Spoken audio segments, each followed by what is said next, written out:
This year marks the 50th birthday of your favourite Sunday World newspaper. To celebrate, we're looking back over some of the front page stories and the scandals with the big name journalists who made it the people's paper. So join us to reel in the years over the coming weeks on Crime World and at a special 50th birthday party event to be held on September 27th at the Sugar Club in Dublin. We have 50 tickets to give away. For information on how to enter, go to our Crime World social media channels on Twitter, Instagram and Facebook. Sunday World is 50, a Crime World special. What I wanted to say to you is, of course, you know, we're talking about 50th birthday of the Sunday World. Yeah. And a lot of... I'm 47 years of those 50. You said you were in 3. So I was going to ask you, because a lot of our listeners on Crime World many of them never read the Sunday World. They're a different sort of an audience. Yes. Many of them are younger, so they don't remember the history of it. They don't know. They take their media in different ways, and podcasts being one of them. But they don't, I suppose, you know, telling the story about you and the Sunday World is new to them. It's afresh. So what I'm going to ask you, first of all, is to give me a little bit of background on yourself and how you came to sort of to the Sunday World. Yeah, well, I was always kind of interested in music. That was my big into everything, really. I was very interested in music. And my mother and father didn't want me to be a priest. I was ordained in 1969. They didn't want me to be a priest when I entered in. I'm 60 years with vows this year. And what age were you when you... I entered at 17. Jeepers. At 17, took permanent vows at 18, which the vows that's keeping me going at this stage. Sounds so mad now, doesn't it? Sounds mad. And probably was mad, but it wasn't that unusual at that time. Yeah. And went to UCD as a student, which was the big thing for me, because before that we didn't. Second Vatican Council, which I'm sure many of your listeners won't know what it was about either. The church was a very backward place, very powerful but very backward, up until about 1958 or 59, when an old man called John the 23rd became Pope. And he was a guy who had been emissaries around Turkey, France, all over the place, and he had seen that Pius XII, his predecessor, had stifled every good theologian and every good scripture scholar. And the church was in a mess because it was still living off Trent, the Reformation, anti-Luther, that it was anti-everything instead of for everything. Okay. And Mass was in Latin. All the services were in Latin. All my exams that I did were spoken Latin. Right. So it was that far back. And what were you been drawn into it for? It sounds like, I mean, I know like there were different times, and we will describe the Ireland of the time, but... Well, it was very simple. It was I went to confessions one evening, as most people did at that stage. If you were a good Catholic, you went once a week, and if you were a bad Catholic, you went once a month. But that's you went to confessions at those stages anyway. And I was at confessions one evening, hadn't a whole pile to tell, to be honest, because I might have hit a fella on a football field or something like that. I was a big footballer and a good footballer at that stage. And the priest said at the end of it to me in the confessional box, "Did you ever think of becoming a priest?" So I was about 15 at this stage. And I said, no. And I said, why? I said, I'm not good enough to do it. I'm not intelligent enough. And my mother and father don't have money. So I can't be a priest. And he said, "Would you come down to talk to me and we can talk about it? Because you're a good guy. Perhaps you should think about becoming a priest." So... Why would your parents have needed money? Well, it was, if you went to Maynooth at that time, you had to pay for your boarding, you had to pay for your degree course, you had to pay for... And that's why Maynooth was... so the priesthood was for the middle class? The priesthood was middle upper class at that stage. Bernadette Devlin, I did an interview with her in 1971. We had a big conversation about that. I was just ordained at that time, and I was the editor of a religious magazine, so... It was banned by the church. They banned me from using the interview. John Charles McQuaid banned me from using the interview. But I went and used it anyway, because I asked him, I said, "What? I mean, imagine me. I was only 22, 23 at the time, with no sense. I was made an editor of the magazine, and had been writing for Albert Reynolds' Pop magazine before that.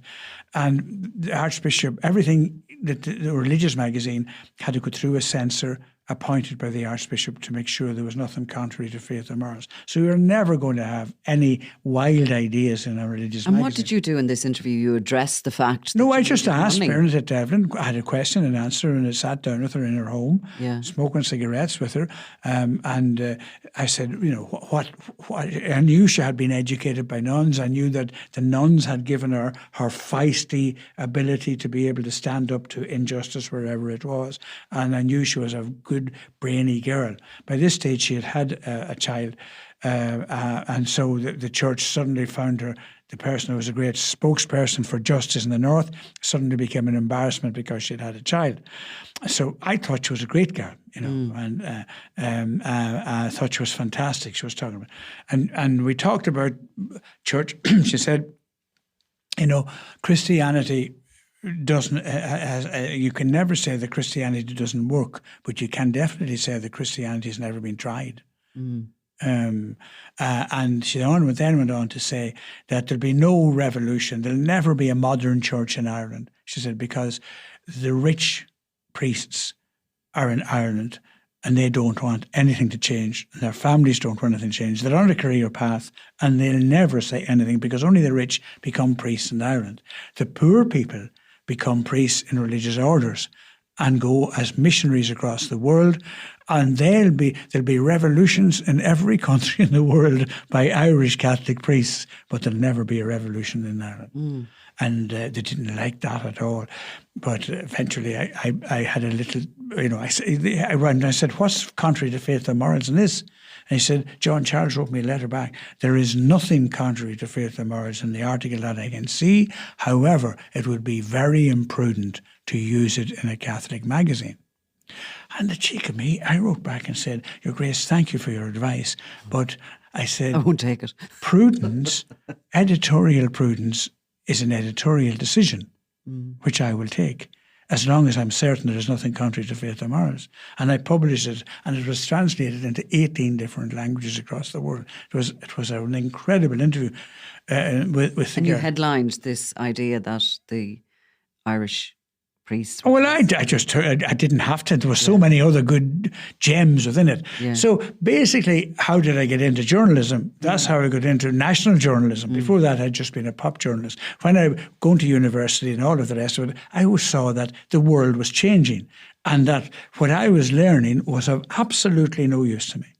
So I learned what I had to learn to pass exams and studied what I needed to do outside the framework of the students that I needed to carry me through, that it would be a useful pastor in a world after that. Now, remember, the Beatles came in that year. Like, did you want to be a change maker from back then? No, I just wanted to be useful. Right. If I was going to give my life to it, I wasn't going to be sitting in, being of no use to anybody in the place.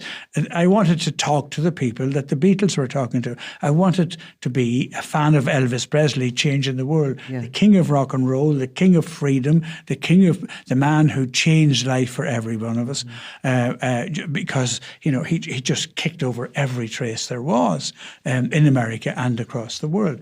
And those were the kind of leaders that I was looking forward to. And the Berrigans in America were leading the way too. And Pope John the 23rd, he called the Second Vatican Council, which actually gave a huge basis theology to this, that the world had to change, that the Catholic Church had to change, that we had to get rid of Latin, that we had to face the people, that the priests were to be in the world but not of the world. And that was a great theology. And they said that you didn't have to be a baptized person to be saved, that Jesus saved everybody and it was up to God to save it.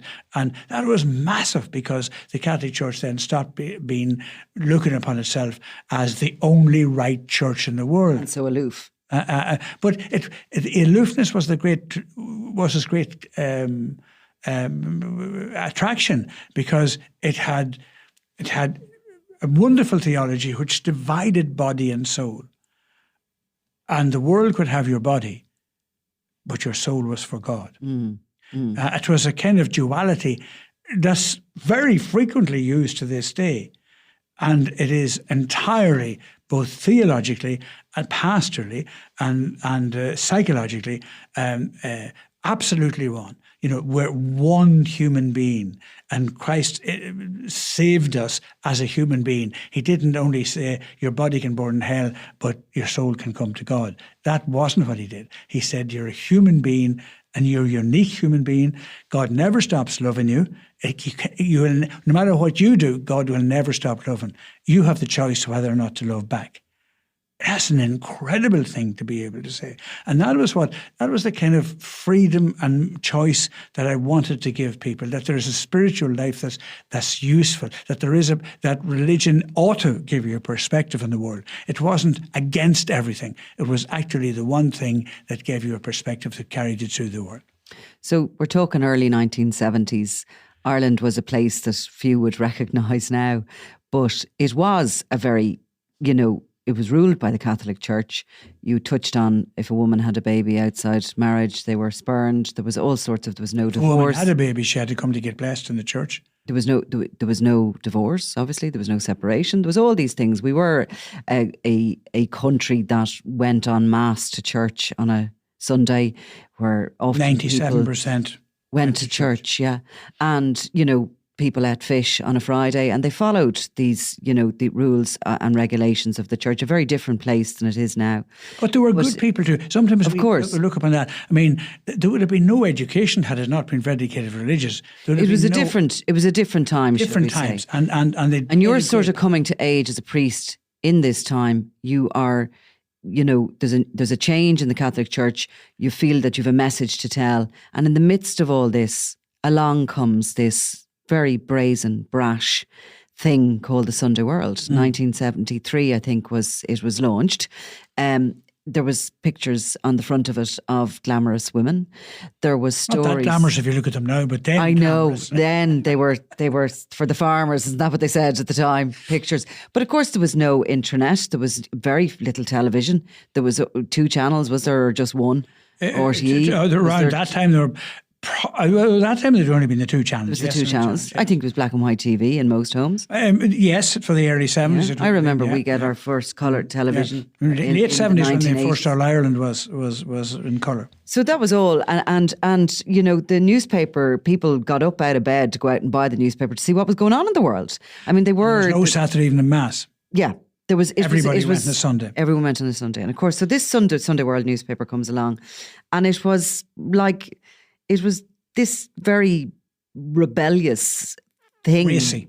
Racy and, stories it was tabloid. It was I think people knew what they expect because of the title Sunday World, because the previous one was the news of the world. And that had been here previous, had it? Oh, a long time. Yeah. A long of course time. It would have. A long time before that. And it was the kind of paper that if you were seen reading, you were going to hell. Right. And its advert was, its advertising slogan was, all human life is here. Right. Brilliant. Yeah.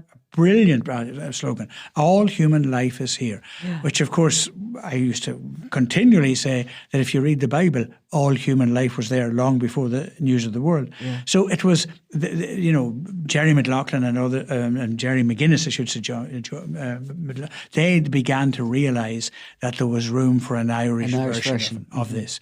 And it was a big, big, big insult. And they chose Joe Kennedy and Kevin Marrin as their first editor of it. Joe was this very solid man, had been involved in pop magazines and so forth. Was married to one of the Johnsons, the musical people. Kevin came from the greatest stable of them all, which was the Sunday Press stable, the Michael Hands, the Michael Denifes, the Kevin Marrins, Éanna Brophy's, all of that world.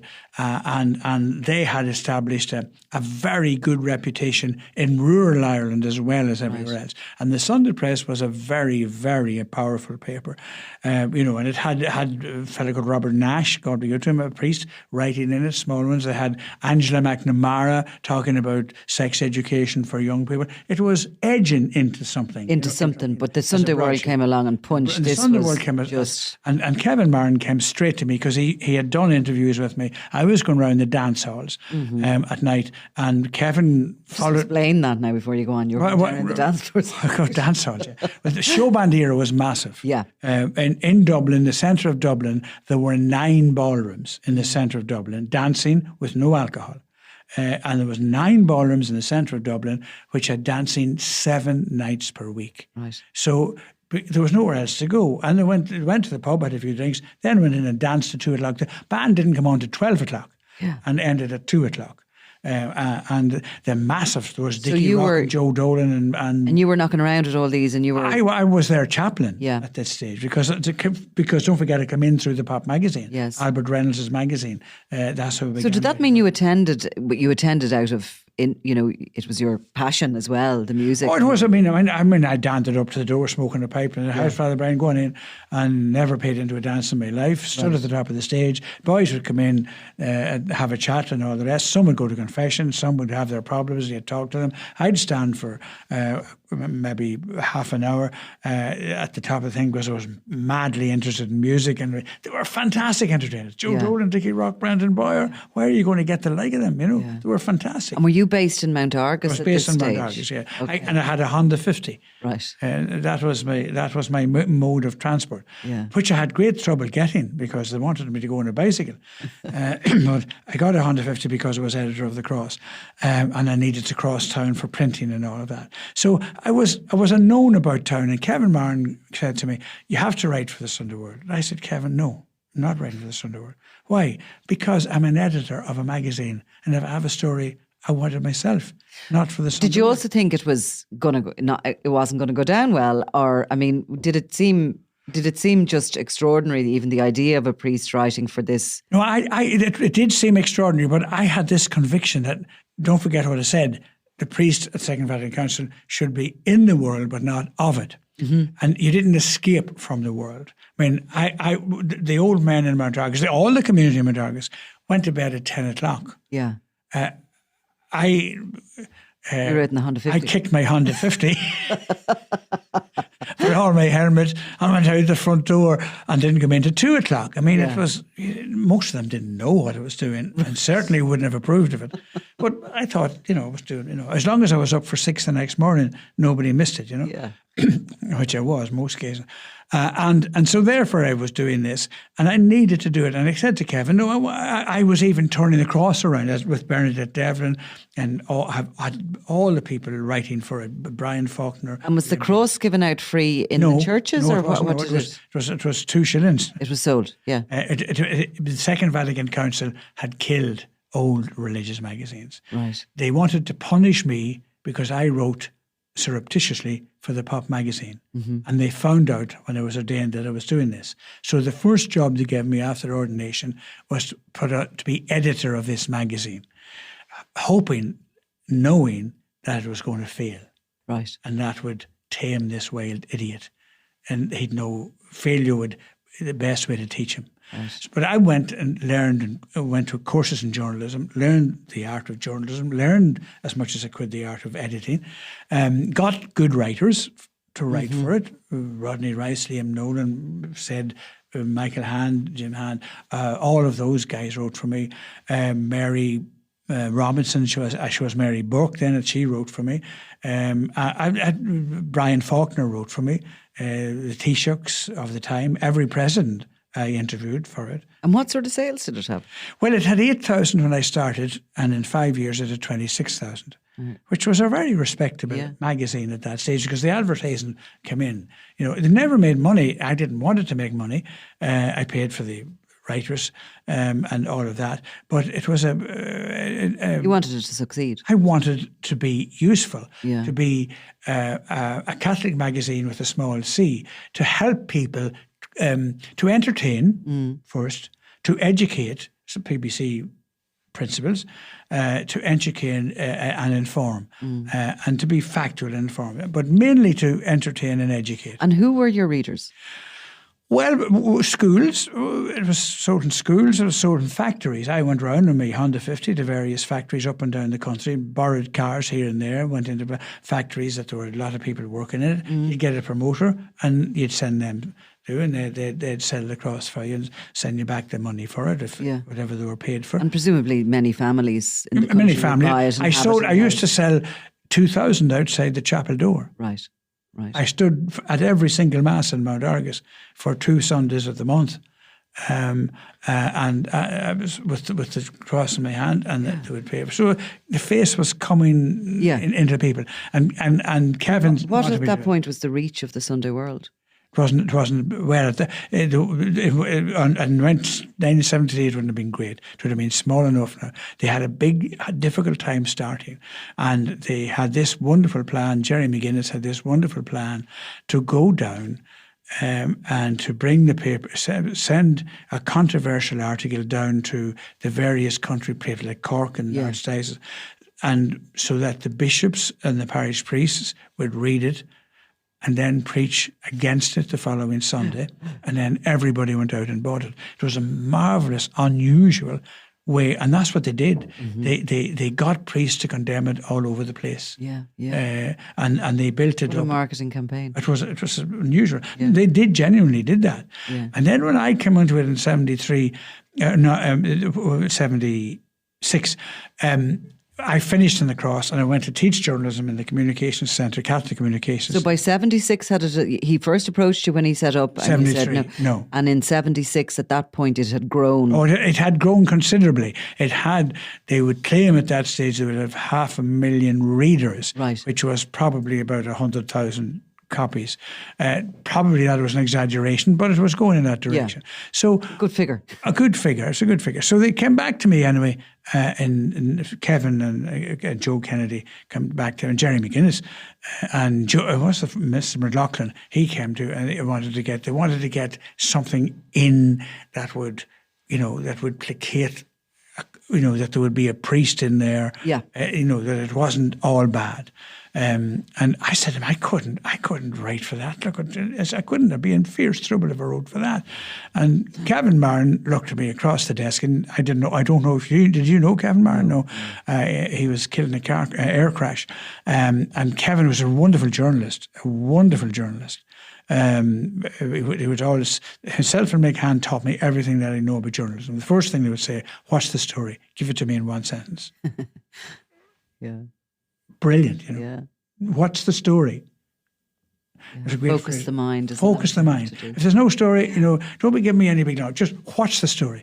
So he said to me, okay, we have 500,000 readers every Sunday, Brian. This is now just looking at me across the table. And he said, we have he might have said even Father Brian at that stage, we have 500,000 readers, okay? Most of them are not going to church and never will be in a church. They're young, they're fresh, they're all the rest of it. And you say you have nothing to say to them. Now, you're going to have to bleep the next bit. What kind of a priest are you if you have nothing to say to your people? So I said, when do you want me to start? Right. Literally. He literally spoke to you, to your mindset. He knew how to do that. And he said... That's what made him a very good journalist. That's what made him ever. And I said, well, when do you want me to start? And I said, I don't know if I'll be able to keep this up. I really don't know. Did you have to get permission from anyone, or? Well... You probably should have. I should have, yes. I went to my provincial. I went to my provincial and said that, I was off the cross at this stage. I was teaching journalism, and I said, I think somebody should be in the media. And the provincial at the time didn't realise what he was doing. He said, well, give it a try. Now, I'd say he never read one in his life, or if he had, he'd have told me not to. So I went and did, and so what I did was, I said, I'll do it for a month, and if you like it, I'll go on, and if I like it, I'll go on. But at least, and after a month, we'll have, we can stop it or start it. And that was it. August 1976, I began writing, and nobody ever told me to stop. Which is amazing. Amazing. And that's the only contact I ever had. One of the things that I had in my favour was that Kevin Marrin, Michael Hand and Liam Nolan had made me join the NUJ, National Union of Journalists, so that nobody could say you're taking a job from anybody else. Yeah. They would have been very strong in those days. Very strong. And I was in 1972, I joined the National Union of Journalists. They didn't want to take me because the first question on it was, do you earn all your money or a percentage of your money from journalism? Yeah. Of course, you didn't earn any money. And I said, I don't earn any money. Yeah. So they turned me down. Yeah. So I wrote back to them in London, Acorn Road, I think, or Acorn House in London. I wrote back to them a very simple letter. I said, tell me, what's the difference between me earning my money and not getting it and a henpecked husband who earns his money and doesn't get it? And they wrote back, we accept you. Right. And so what did you write about? well, Kevin Marrin, again, I said, what do you want me to write about? And he said, anything except religion. Write about people, write about stories, write about helping people to live a better life. I don't want you writing holy stuff. Just write about people, and you're good at that. Yeah. You're good at writing people's stories. We see in the cross, I know what you're like. So write about that. Don't be coming in trying to convert the world. Just give people a bit of peace for this week. Brilliant, brilliant. And he said, I said, what will I call it? He said, I'll tell you what I'll call it. A little bit of religion. Right. So in case you'd get carried away with too much religion. And was it with Father Brian Darcy or Father Brian? Brian Darcy at that stage. Yeah. Father Brian. It has changed over the time. Sometimes it was Father Brian and sometimes it's Father Brian. I always think that is the absolute epitome of fame, when you don't need your second name anymore. No matter what it is that you have your fame for. Yeah. Well, Nicola's a fairly good name now. But so as time went on, was there? There was a bit of doubt as to whether wasting half a page, as it was then, on religion couldn't be better used with an ad. Oh, right. At that stage. Right. And particularly from Mr. McLaughlin up in Jerry McGuinness was always in favour of it. Right. Totally in favour of it. Yeah. Because he knew it was a selling point. He knew very, very well it was a selling point. When Mr. McLaughlin wasn't that sure about it. But one day I wrote about a true story, an absolute true story. I was in Mount Argus on duty one day. This woman came in. She wanted help. She was pregnant. She had no home. She had nowhere to go. And I sat her down and we chatted for a little while.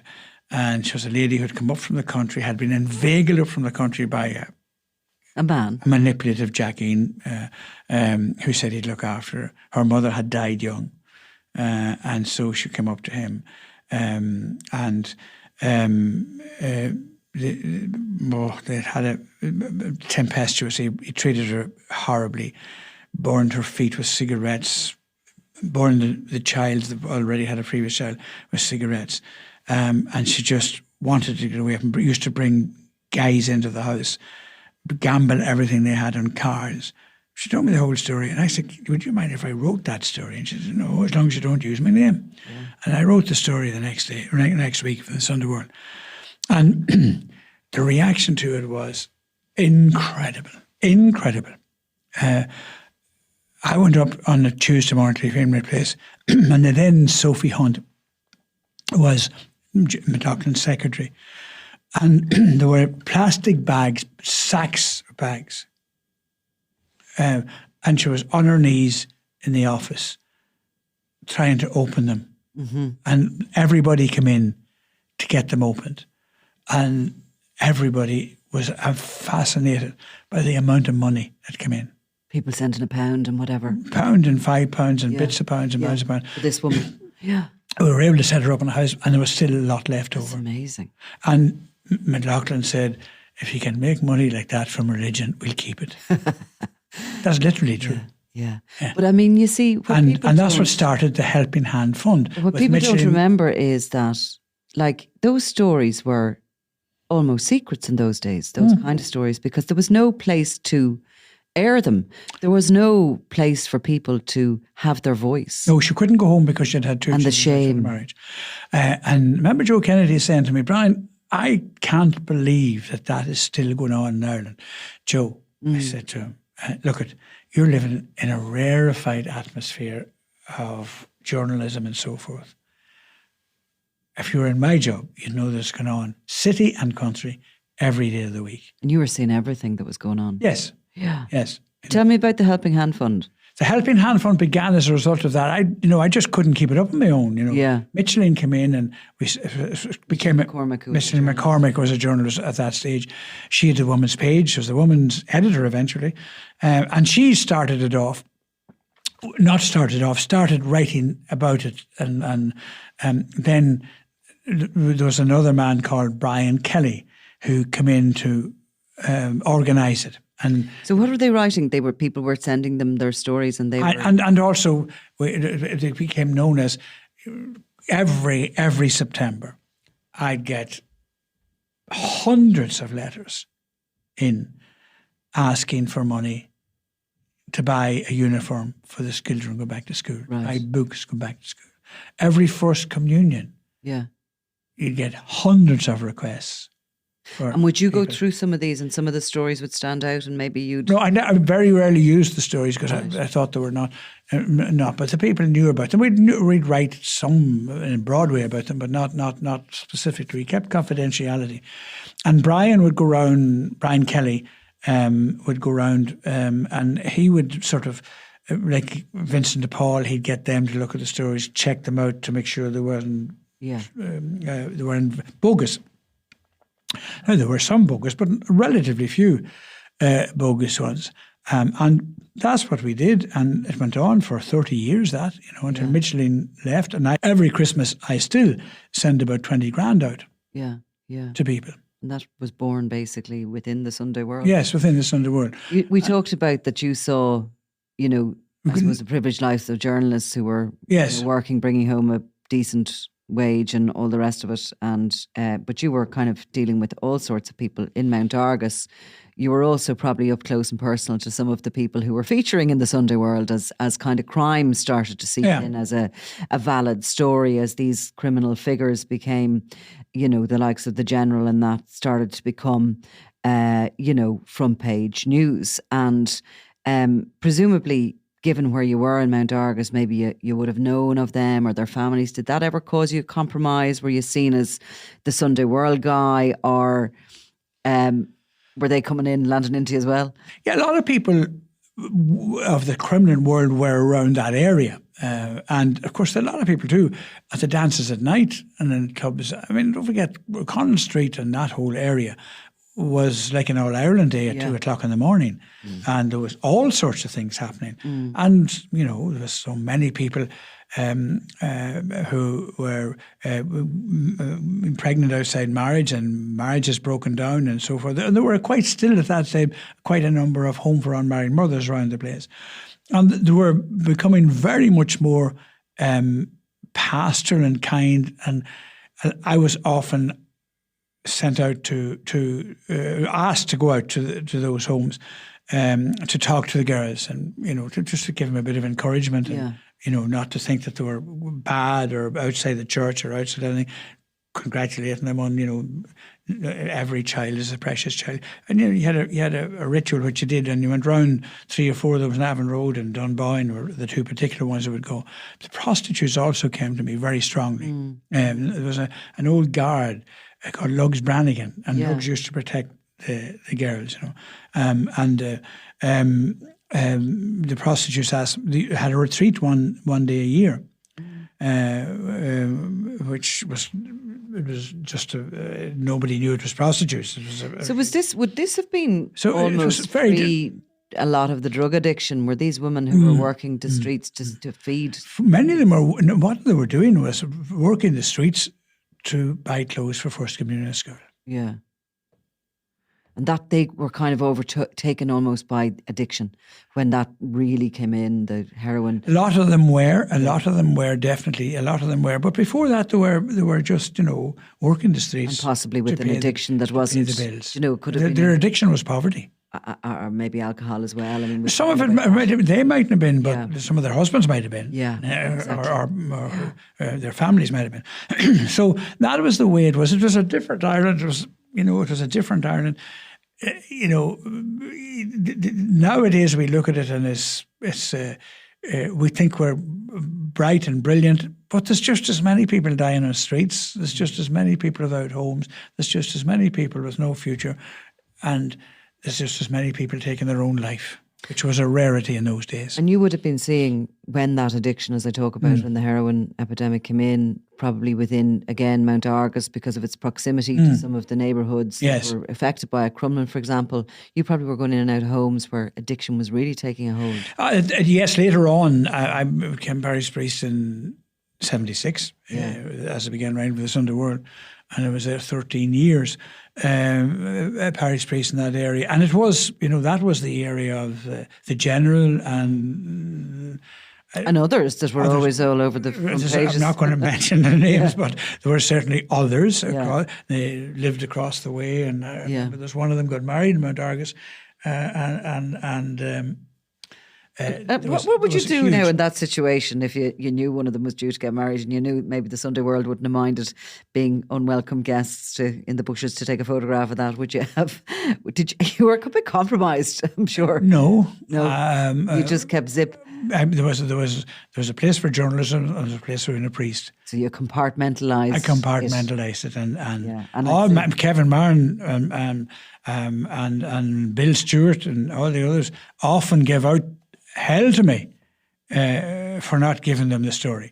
But one of the stories that happened was an interesting one. I decided, and my father died in 1981, and my mother had already died in 1965 before I was ordained, long before I was ordained. She died at 52 years of age.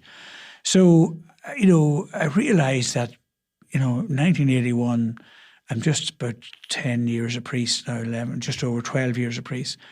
And I realised that, I really need to update myself a lot in theology, pastoral theology, psychology, ways of talking to people. And so I went to Berkeley University in California. I got permission to do a term there, 2 terms, and studied there very seriously. And did another one in Chicago later on because I needed to do it, and we had a house in Chicago. So I was going off to do this course in Berkeley, and there was a big scandal in America at the time. A Cardinal Cody was the cardinal in Chicago. And there was a big scandal that there was $2 million gone missing, and that there was a lady friend somewhere along the line who he said it was his cousin, but and maybe she was. But anyway, level of scandal there. There was a big level of scandal, and it was on the front page of every paper. Yeah. And Kevin Marrin said when he was going to, this is Kevin again. You're going to Chicago, right? Get the inside story on Cody. You see. Half joking, but half serious. And coming up to Christmas, at the end of November, I got a phone call. I came in one day. I was in a place, I had no money to pay my way, so I had to work in a parish to pay my way. And it was a woeful setup. Very right-wing parish, Monsignor there, full of black people in Oakland, California. Great people, but he hated black people, and he was the pastor. So I went into this not knowing any of this, and I went into it. And of course, very quickly, the people began to realise this is a different kind of guy to the parish priest or whoever it was. But anyway, one day I came in from studying in Berkeley, and this old guy who had no time for me at all, he put me in a room without a television. I could only join him for a meal on several occasions. Big long table, big long oak table, a mahogany table. It was about 10 feet long. He sat at the top with a bell ringing for a service, and I sat at the bottom. And it was you spoke when you were spoken to, and that was it. When he came in, he was at the door, and he said to me, "What kind of a guy are you? Are you a spy or something?" I said, what are you talking about? He said, well, you were at college today. He said, 2 cardinals rang for you. What? How come 2 cardinals would look for you? Cardinals. Yeah. And I said, who are they? And he said, some guy with a funny name from Ireland. I said, Cardinal Fee? That must be it. I couldn't understand what his name was. He said, he'll ring you later on this evening. He's over here. I said, he's a friend of mine for a long time. There's no problem with that. He'll ring him. Who is the other one? He said, the guy pretending to be Cody. How do you mean pretended to be Cody? He said he was Cody, but Cody wouldn't be ringing someone like you. I said, he might. I said when he was studying in Rome, he stayed with my aunt in Sneem. Mm. And my aunt said that she was going to write to him to say that I was here because my father just died, don't remember, her brother. So he said, he said, we'll see at 6 o'clock. He's ringing at 6 o'clock. So he rang at 6 o'clock. Cardinal Cody rang me out of kindness to him. And he said, so I talked to him nice and gently. And as I was talking to him on the radio was, Cardinal Cody has been arraigned. He was talking to me as the news was telling me he was being arraigned.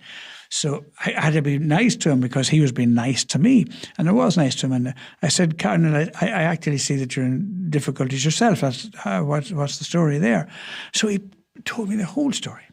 That was some priests that were not satisfied. They were making these stories up. And his great line was, I'm cardinal here for 16 years. There's 50 million turnover every year in the archdiocese.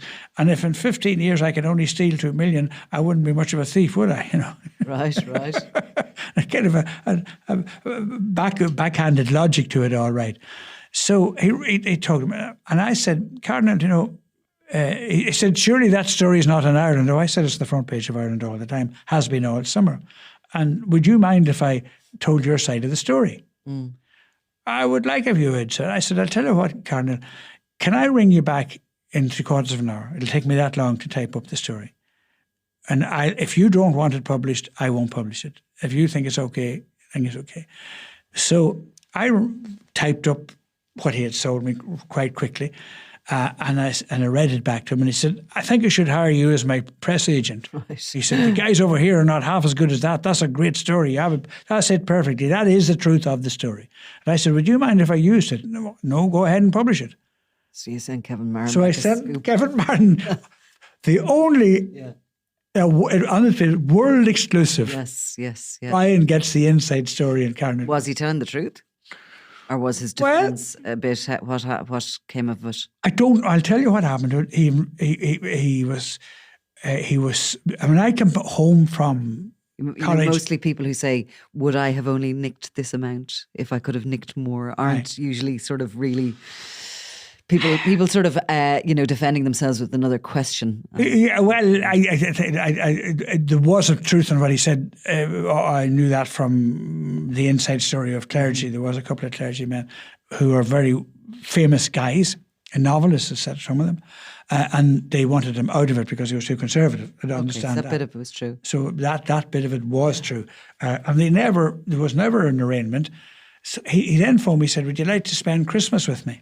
Right. Since you're away from home. I said, well, I may not get away from Christmas, but if I can, I'll try to get down. But he died on the 8th of December himself anyway, from cancer. So we never knew what was... So the only story that ever did was it. You never met the cousin? Nor did I want to. No. I wasn't. I was in San Francisco, she was in Chicago, so I wasn't meeting any of them. But that, of course, is what they call in tabloid world a splash. A splash is your front page story. Yeah. Those who don't know it. Yeah. So did some of your work actually, do that? Did it transcend to the front page? I mean, presumably as time went on and there was a lot of big scandals surrounding the Catholic Church and even maybe some people that you knew very personally. Yes.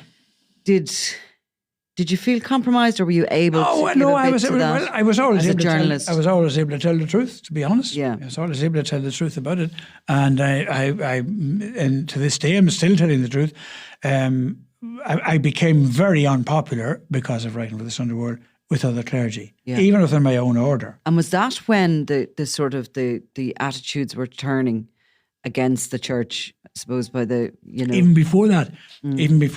I mean, it was brought up at a meeting of clergy here to the Bishop of Dublin. I was a parish priest, And another parish priest said at a meeting of Dublin clergy that I should be removed from parish priest because I was a disgrace. I was letting down the quality of parish priest in Dublin by being a parish priest in Dublin and writing for a tabloid paper. And he went on to give what was in the paper, sexual stories, etc., etc.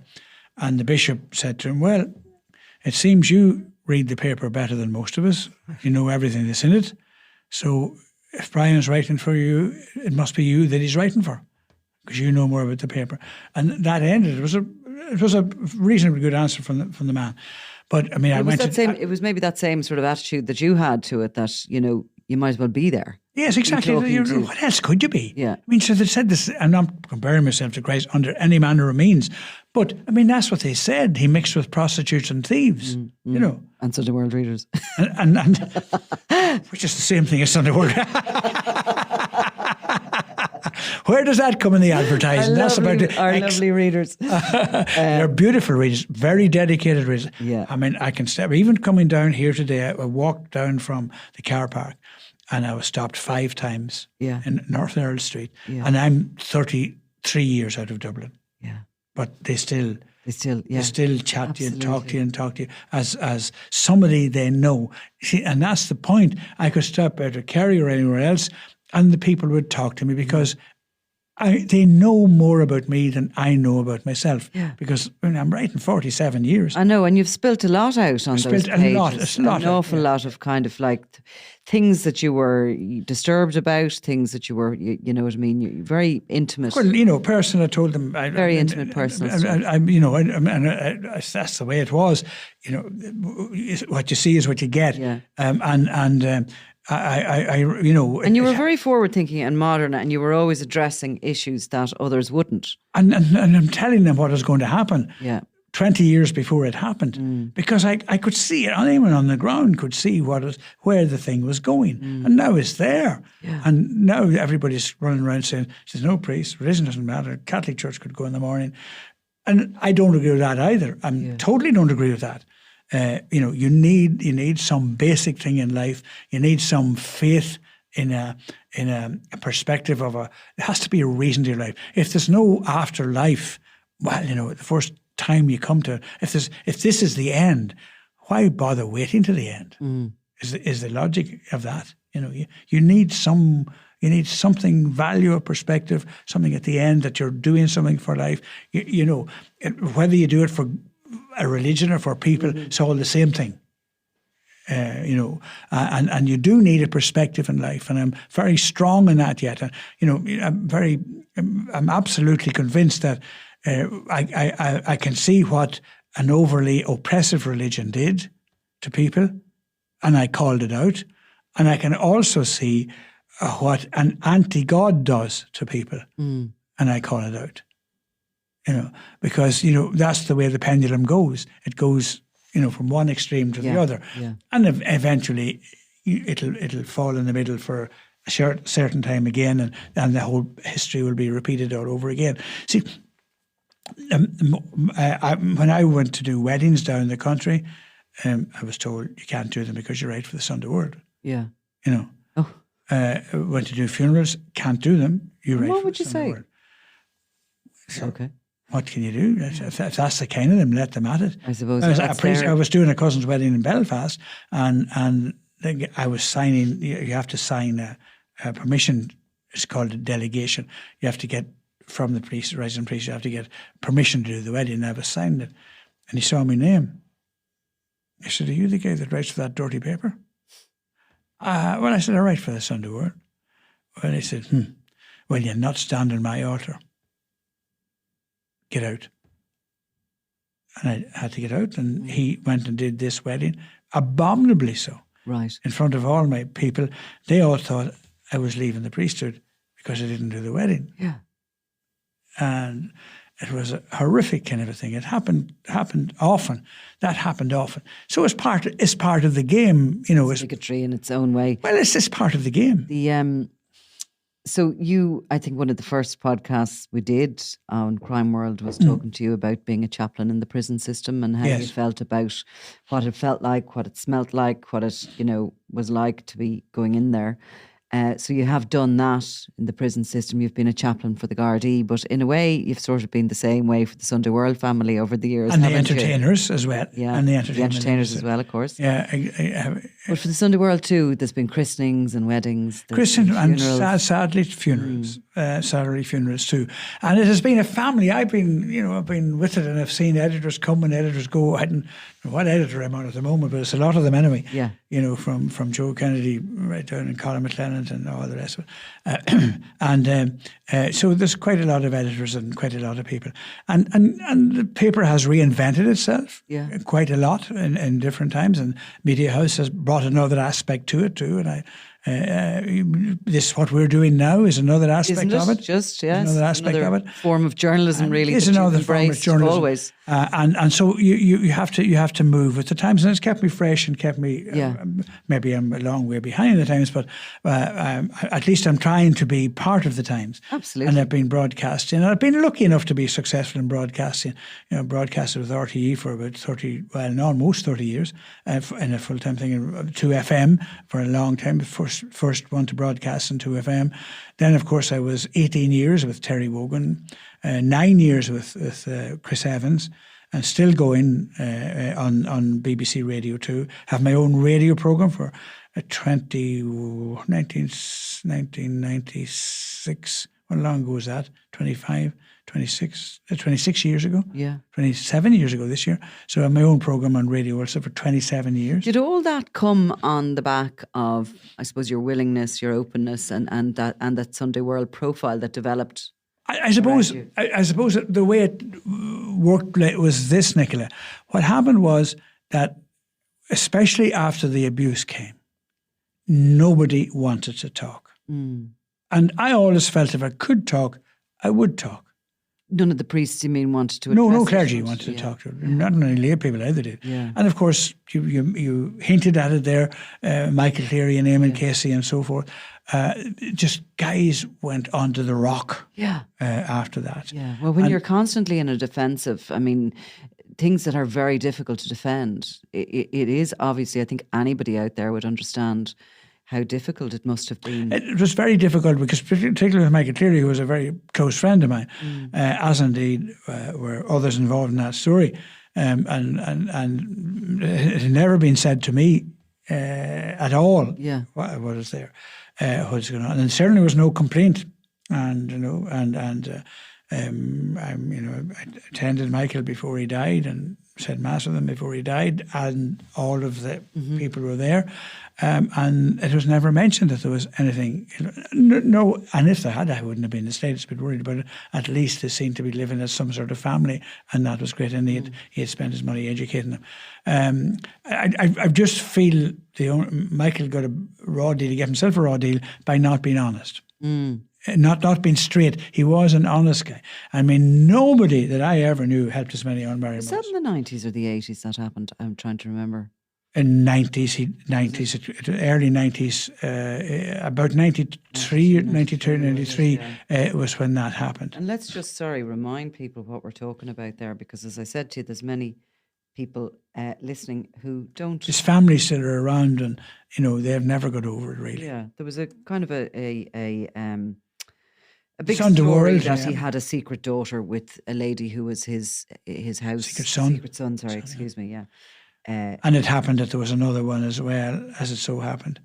There's a possibility there was 3 at one point. There was a story about it. Anyway, he had these children with the lady who was his housekeeper. Yes. And was living essentially, like while he was a priest and, preaching celibacy, was living as a married man as such. I wonder how that story would be handled today. I wonder would it be. I wonder would it be. It certainly wouldn't. You see, people talk about Eamon Casey and him as if they destroyed the church. They didn't destroy the church. I think people now would say very easily there shouldn't have been an issue about it. If they wanted to marry, they should have been able to marry. Yeah. And if they reared their children, well and good. How many others did it happen to? And it didn't. And it's the secrecy that's wrong. not the act. Mm-hmm. You know, And the secrecy was there because of the church rules. It would have destroyed them. It was Well, the whole point was time. We can't talk about this in case it would give scandal. And that was exactly in other words, you put a sheet over it and pretend that we're all good. Yeah. I never agreed with that. Because we didn't need to. Yeah. Because nobody ever said that you have to be a perfect human being to be a priest. As a matter of fact, I've never heard God say that we should be a perfect human being. God accepts us as we are on the journey, sometimes good, sometimes bad. We don't have to get good to get God. In fact, if we get God, we might get good. And that's the way it is. That's the way it should be. And I've always believed that. And that came from my mother, not from theologians or my father. You know, you just, the way it was, you treated other people as good people, and it didn't matter whether they went to church or didn't went to church, whether they were Protestants, whether they were unmarried mothers, whatever they were. That's the way you treated them. Everybody had their own story, and nobody had a right to point the finger at anybody else. I still believe that is the way. Particularly, I do believe, and I'm going to say this now as a big, strong thing, I've believed, and for quite some time, that the biggest mistake the Catholic Church, and perhaps more Christian churches, but I'm speaking as a Catholic, has made, is that we have never developed a healthy spirituality of sexuality. Everything arises from that. That we, even though we will theologically and logically say that sex is good, we actually believe it's terrible. Yeah, and it should only be there to create another human being. Isn't that still the whole mantra? So I mean, that's reducing sexuality to animalistic type. You know, sexuality is the way we express love and affection, comfort and care for one another. That's what it's for. And do you see a time that that attitude and that development? I of think that the people process? It's maybe 30 years since I married two people. Maybe I'm exaggerating 30, but it's quite close to 30 years since I married two people who were not living at the same address. Yeah, who were not living at the same address. All of them were living at the same address. Oh, I know what you mean. Yeah, sorry. It's about 30 years since I married two people who were not living at the same address. Yes. So in the last 30 years, everybody's living at the same address. Everyone's living together. That seems, I mean, there's so much more. So people have worked out a sexuality for themselves. Yeah. All good people. They're all doing it the right way. You know, some of them, you know. But is there a place in the future for the church to for embrace commitment. There is gay marriage and... Yes, of course there is. All that stuff. Has to be. Yeah. There has to be. It has to work out in its own way. If it's to exist as a place of... if they're to be fair to God. Right. I'm not. The problem is that they're more worried about their own existence than being bearers of the good news and mercy and compassion that God wants us to bring.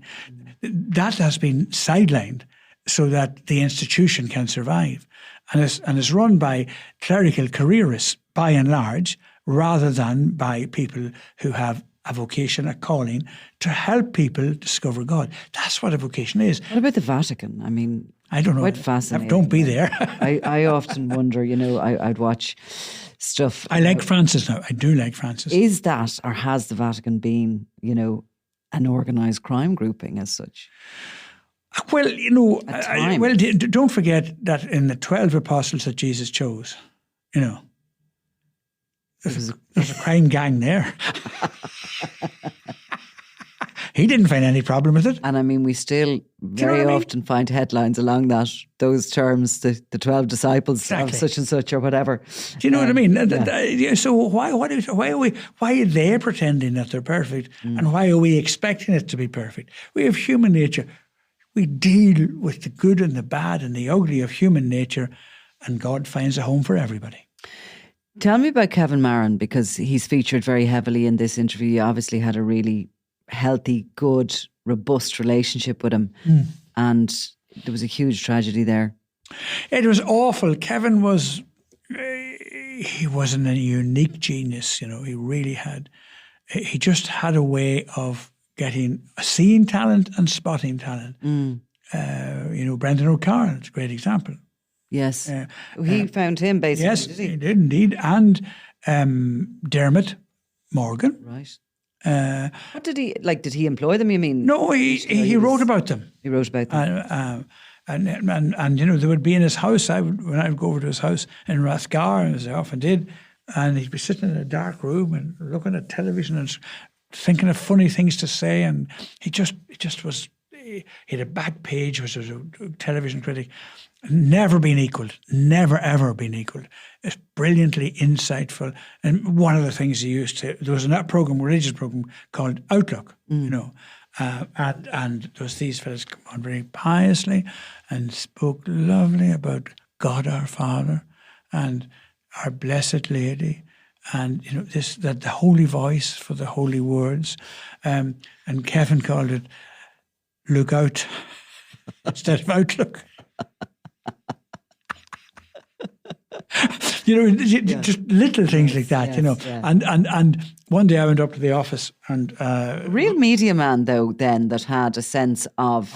Like, it was more than just being able to spot a story. It was being able to sense the mood of the nation. Oh, it was very quickly. Have to have the comedy, don't you? And he had great singers. He absolutely, when Kevin Marrin would pick a guy to sing, Colin Wilkinson, for example.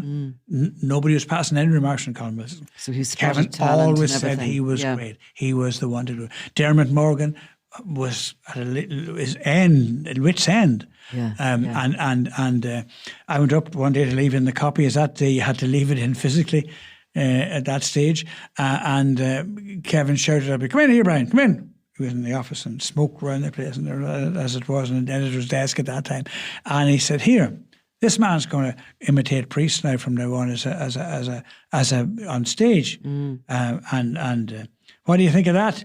Well, I said, if he can make money at it, he's good, because I can make no money at it being one. So if he can make money at imitating one, good luck to him. It was Dermot Morgan, whom I knew anyway, and whom everybody knew at that stage. And Dermot had just hit a blank wall. But he came up with the idea that he would imitate priests. And he was going to call his stage act Father Michael Cheery. Right. Which wasn't bad, you know. Yeah. And Kevin says to him, "For Christ's sake, why do you want to do that?" So that's Michael Cleary's an old man with a beard. He's not like you at all. You're more like him. So look, the two of you could be brothers. Yeah. Look, if you put your Roman collar on now, you'll be no different from him.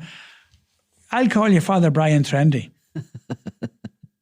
And there, of course, take a picture of it. He took a picture. He said, "Get a picture." Tom McElroy came in, took a picture of the two of us dressed up, and the heading on the thing was, "A good kick up the Darcy." And that's how Father Trendy was introduced to the world. Amazing. It was just incredible. He could do things like that. He always a big fan of Brendan O'Carroll's. Brendan O'Carroll was a waiter. And Kevin would be writing about him. Brendan O'Carroll was the waiter who gave Mrs. Thatcher her dinner. He was the waiter that attended Mrs. Thatcher when she came in as an official visit here. So we had all that story. Kevin had all that story in it. I remember we used to meet him down near the Columbia Mills there when I would have been working for the Mirror. We had offices in City Quay, and he was struggling, like he was still trying to become. He was struggling, yeah. And he was always a really nice guy, actually, Brendan. He was, still is, a very nice guy. But tragically, in November 1984, Kevin Marrin, along with the Evening Herald editor at the time, Niall Hanley, a columnist for the Evening Herald, John Feeney, and a columnist for the Irish Independent, Tony Heenan, along with Kevin Marrin, they all lost their lives in a plane crash outside Bournemouth. They were on the Beaujolais run. That was a big thing at that stage. Every year it was a kind of a social thing here. It was. The editors and writers would go, be charged up with Beaujolais and come back and fill the pages with it next Sunday. I think there was some of the Cassidys who were yes, it was Cassidy wines. I mean, I actually remember the Beaujolais because my father, as I was telling you, was a wine merchant. Yes. And I remember around that time the new Beaujolais. It was, I think it was Plonk really, but it was to launch that year of the Beaujolais. Anything in Ireland at that stage was Plonk. But they'd be out and about, you know, giving out Beaujolais. The Beaujolais to Rive was the big thing. And I think after this happened, you know, this crash it was never the same. I don't think we've ever really. I don't think it's ever been done since. I don't think it's been done. It was Tuesday. I went up again. I remember very well. I went up, and Kevin had retired as editor at that stage, and he was sent out or asked to go out as a witty writer for it. He joined the boys. He didn't really want to go, believe it or not. Right. He didn't want to go because he said, "Oh God, Margaret's going to give out hell to me if I go in this." But he said, "But they want me to go, and I don't want to go at all. So, which I might have to go yet, you know." So they did. He flew off that afternoon with them, and I was at a dance that night in the television club, and 3 or 4 people came up to me and he said, "Your editor's possibly been killed." And I said, "What do you mean?" And then I went out and got headlines, and I went up to Margaret and the family to be there with them, and it was a very horrible night. I had to go straight on the radio at 7 o'clock the next morning to do a piece about Kevin. And it was a horrible, horrible time. And of course, Neil Hanley too is a great friend of mine as well, as was John Feeney, who was in the same class at university with me. Didn't know Tony Hennigan as well, but I didn't know him. I did most of the funerals actually at that stage. Very, very horrible, sad time for all of us. And I think the day after this dark headline in the Irish Independent was simply our darkest day. Our darkest day, yeah. So it was for the independent group at that stage anyway, you know. I mean, it must have been. I mean, to think about that happening. The mass for them was in Mount Argus, which I did at that stage. In Mount Argus, I did Kevin's funeral then. There was a big mass for all of them in Mount Argus, which I did at that stage. And it was massive, massive, massive crowd at it. And everybody was in horror at it. And of course, I don't think it was ever really settled as to what had happened. No, it doesn't appear to have been. There was no black box on the plane, I think, and investigation. Nothing. It was a small plane. It was a small plane. Yeah. So that left it very difficult for those who survived. Yeah. I've got to say it survived. Those who survived was awful. I remain friends with the families to this day, actually, so it was. They had a hard time. They had a very hard time. A hard time as a result of it. You know, you never got closure. You never got really anything out of it. I'm not sure they really got. Well, I don't know how they were left to live after it. Certainly, it was very difficult, and they were great friends, and you know. It was the beginning of a lot of good friends. Ever since, my good friends have been dying, so I've been burying my good friends right along the way, right up the way. Friends that made me who I am, friends that made life very easy for me, friends that were very kind to me throughout their life, and they're going. So I could get a bit down about it, but at the end of the day is, I've been very lucky. I don't know how long they'll keep me in the Sunday world. I mean, I'd say you're good for another while now. Do you think so? I do. Yeah. What's a while in the Sunday world? Put a good word in for you. What's a while in the Sunday world? Who knows? I mean, look, you went on over the decades you certainly did one of my christenings, and you've done, people have been married, and there's always a closeness, I think, to the people working in the Sunday world. There is. Well, there was a big family. Sunday world was a very special. And we're always delighted to see you coming in. Well, thank you very much. You always have a great story for us. Most of them we can't broadcast, of course. Well, we're here today, and anytime it's always, well, Nicholas, you know yourself, we don't have to have a podcast to have a chat. Exactly. And thank you for being so kind. Thank you so much.